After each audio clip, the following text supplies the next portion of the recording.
Kecewa kepada manusia itu, yang menjadikan sebab Anda kecewa kepada manusia karena Anda yang salah, telah menaruh harapan melebihi daripada yang seharusnya Anda harap dari dia, maka Anda akan kecewa.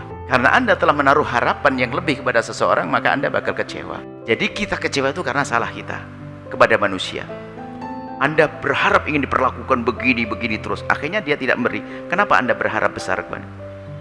Jadi Anda akan kecewa kepada manusia karena salah Anda sendiri, yaitu Anda mengharap sesuatu dari dia lebih dari yang bakal ia mampu.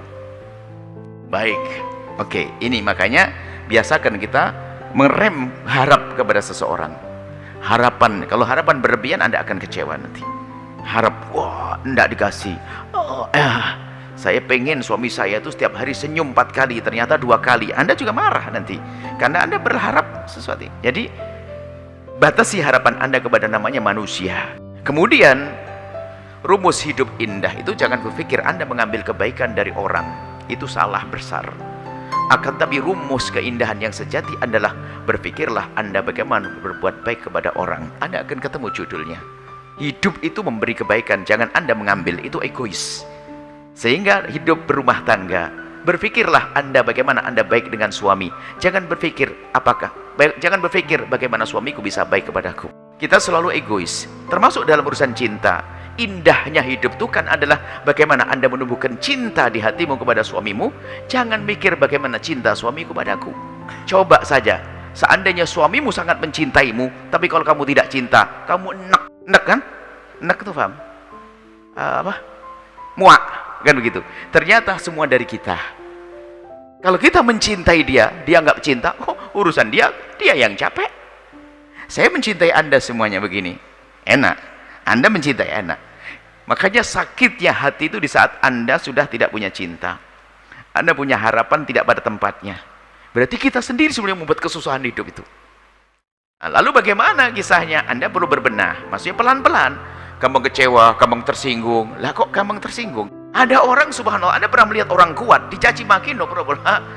Kata Imam Ghazali, saya dicaci oleh orang, tinggal dipikir saja. Saya diolokin begini, kamu pikir, kamu kan cerdas, kata Imam Ghazali. Mikir gimana Imam?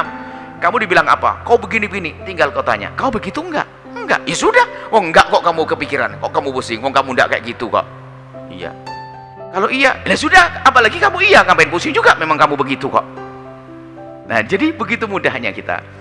Makanya nanti sebelum itu membersih hati. Ada orang yang dikit-dikit marah, minta dikasih penghargaan, sebenarnya kotor jiwanya, sombong tersembunyi dalam hatinya. Gara-gara ke rumahnya nggak didudukkan di tempat yang salah, Ustadz dia marah. Ini saya ngomong nggak dianggap, marah, dikacangin saya. Ya orang ini sakit gigi, mikir ayamnya mati segala macam. Anda jangan pikir negatif kepada orang. Itu kebusukan di hati kita, bahaya sekali hidup begitu. Dengan suami diem tok, gini tok, padahal dia masih mikirin membelikan anting buat Anda. Salah persepsi kita. Jadi keindahan dari diri kita sendiri. Anda yang memanage, Anda yang mengatur hati Anda. Itulah dikemas dalam ilmu tasawuf. Bagaimana orang bersih hati, kesabaran harus Anda tanamkan dalam diri Anda. Sehingga kalau namanya orang sabar, hempasan kayak apapun gak akan menjadikan dia goyah. Saya sabar, saya tabah, saya kuat, saya coba memaafkan. Nah, untuk memaafkan juga sederhana, ada ilmunya, kita selalu sampaikan. Memaafkan kenapa pakai susah amat? Oh, itu kan umat Nabi Muhammad kok. Di balik memaafkan saya dapat kemuliaan kok. Dan kalau kita berpikir antara memaafkan dengan dendam itu sakitan dendam. Kalau saya memaafkan, besok selesai tuntas kisahnya. Tapi kalau dendam dengan dia, lihat rumah megahnya sakit, lihat mobil mewahnya sakit, ngelihat ayamnya kecil lewat depannya sakit juga karena pendendam.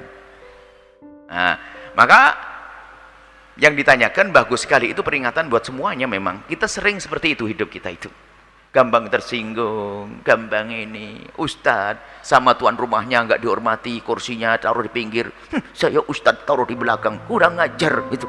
Loh, ustadz kok bingung gitu. Jadi hidup tuh enak. Ternyata itunya ilmu kebal. Suami ngomongnya keras, kasar, dipikirin terus, stres dia. Padahal kasarnya memang gayanya begitu karena hidup di pantai dia, sehingga kalau ngomongnya nggak keras nggak kedengaran karena ada ombak.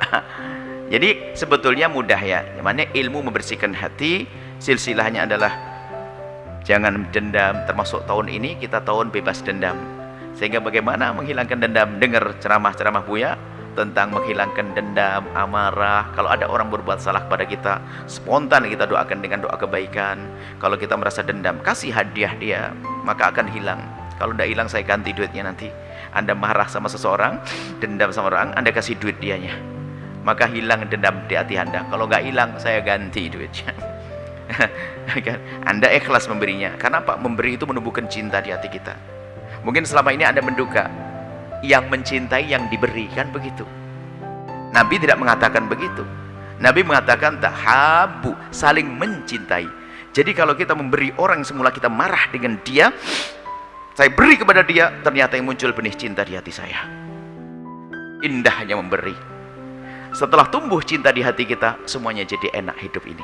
Tapi sebaliknya, kalau dendam menguasai hati kita, lihat suami istri berantem, kakak adik rebut waris, bapak anak musuhan.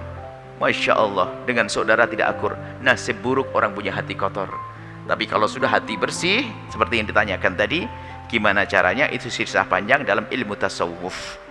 Indah, belum masuk surga, sudah kayak surga, ketemu senang semuanya, indah semuanya. Wallahu a'lam bissawab.